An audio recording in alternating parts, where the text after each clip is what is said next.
I've been in fitness for over 20 years, and there's one topic in particular that always gets me really angry, and that's the topic of bulking. There is no good reason to bulk, and I'm going to talk in detail about it. My credentials: I'm a retired elite gymnast, and I've been a trainer for about 13 years now. So let's start off with the very rare cases where it is a good idea to bulk. Situation number one: you have a medical condition that has made you dangerously skinny. Maybe you're anorexic. Maybe you have some disease where you can't absorb nutrients and you're wasting away. This video is not for you. Go to a doctor. Now, the other scenario is you are some sort of competitive athlete and you need to put on weight. Maybe you are a football player.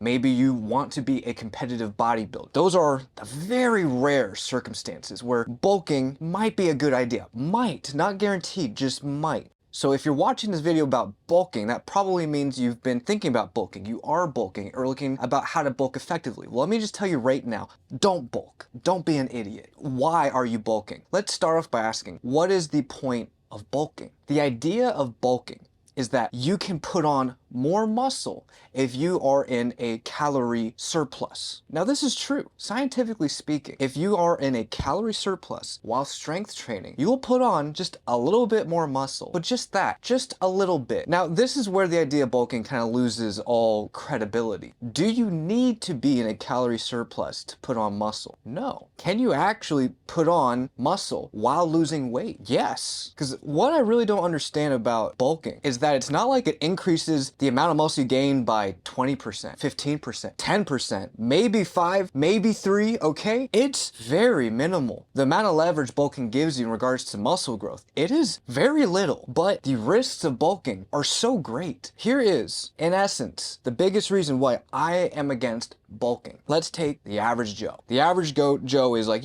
I've been working out in the gym for a few months or maybe over a year, and you know what? I just want to get some crazy results. I want to get some crazy muscle. So they think, oh, well, the gym bro community is telling me that I should bulk because being big means lifting bigger weights, and lifting bigger weights means bigger muscles. So then they start bulking, and it really doesn't even matter if it's a dirty bulk or a clean bulk. It's all dumb. It's all useless. It's all done by complete idiots like myself. I'm the scum of the earth too, just like every other gym bro. Let's say you put on 20, 30, 40, 50 pounds, okay? You objectively probably look worse. You got a tummy, all right? Your cheeks are a little fuller, a little rounder. You're heavier. Your health has not become worse. Maybe you are lifting heavier weights in the gym, but guess what? The 30 pounds you put on is not really helping that much. You could have stayed the same weight and scaled up, done some progressive overloading without having to look like a fat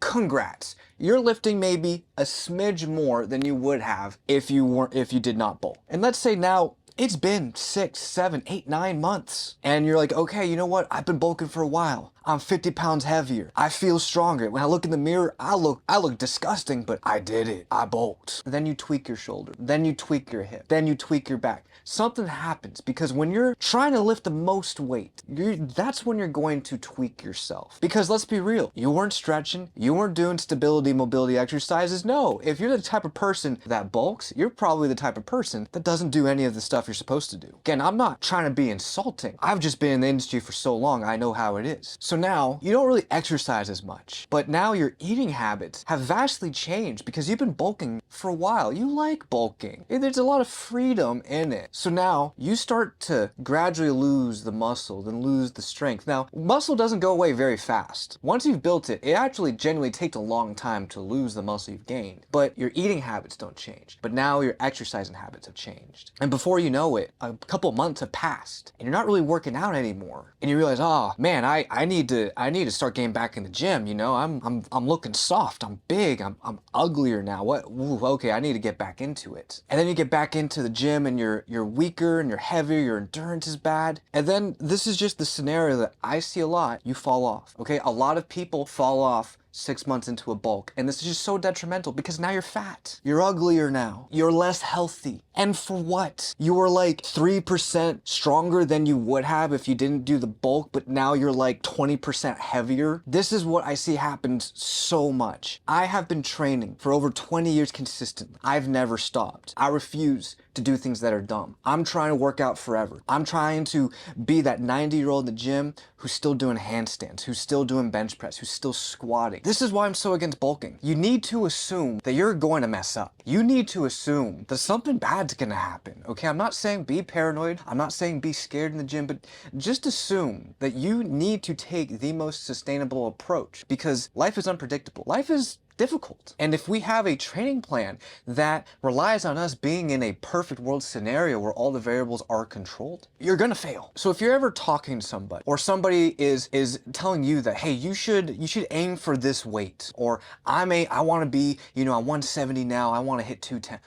Why? Like seriously, why? Okay, write me a thesis on why hitting 210 at your height is a reasonable, logical goal, because it's not. It has to do a lot with ego. It has to do a lot with, for whatever reason, they've decided that this particular weight is more manly than the weight that they're currently at. That somehow it's going to make them a better person, a more respectable person, because I've now put on a certain amount of mass. Yes, it's a lot of fat. Yes, it's a little bit of muscle. But why? Seriously, when you start really critically questioning all the things that we say in fitness, you start to realize that like 95% of what's in this disgusting gym environment is just BS. I may not look like Ronnie Coleman, but I've been in this 20 plus years and I'm still in it and I'm feeling better than ever. The secret is main gain. Do main gaining. Cycle between main gaining and maybe doing a slight cut.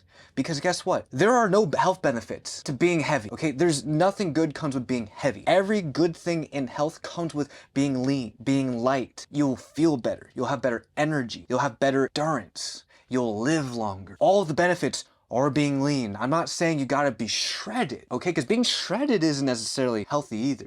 But being lean, you can still be bulky. You can still look good in a shirt, in a jacket. But don't bulk. Okay, find out how many calories you need per day to basically maintain, and just kind of eat around that and get used to it. And there's freedom in that, because as long as you're eating just enough protein and you get comfortable eating around the 2,500 calories or whatever it is, there's freedom in that. There's enjoyment in that, and you don't have to stress about it. Okay, you can still put on a lot of strength. You can still go up. You can still increase your bench press, your squat, and all of that, without having to do a disgusting bulk where you choose some arbitrary number. Seriously, if you're listening to this and going, screw it, I did want to hit 220 and I don't know why. Great. You are seeing through the veil of stupidity that has been penetrated inside of the fitness community for so long. Don't bulk.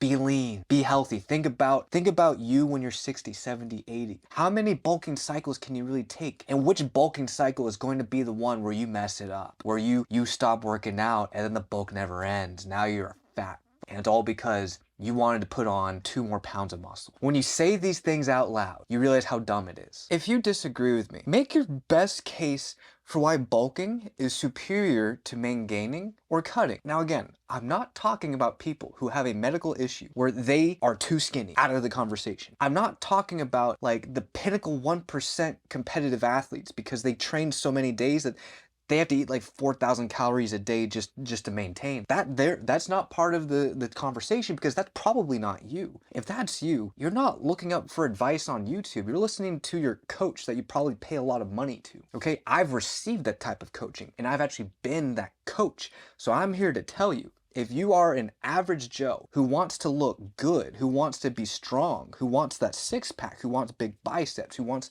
the shoulders and the chest, let me tell you, you don't need a bulk once in your whole life. You can just stay at the calories that you're at, that you know is healthy, and just strength train. Take a lot of protein. I weigh 170 pounds. I get about 180 grams of protein per day, and that's what I do. I'm lean. I feel good. And you know what? I cycle through strengths. I do progressive overload and I deload, and my strength is good. Now, since I've been training for so long, I've basically almost hit my genetic capacity. So I'm not really looking to bench 3 plates. I don't think that's in my genetic coding, but I can bench over 2 plates. And that's fine. And I don't even like lifting that heavy, because then again, you have to go to the objective reasoning. Does your goal have a logical reason behind it?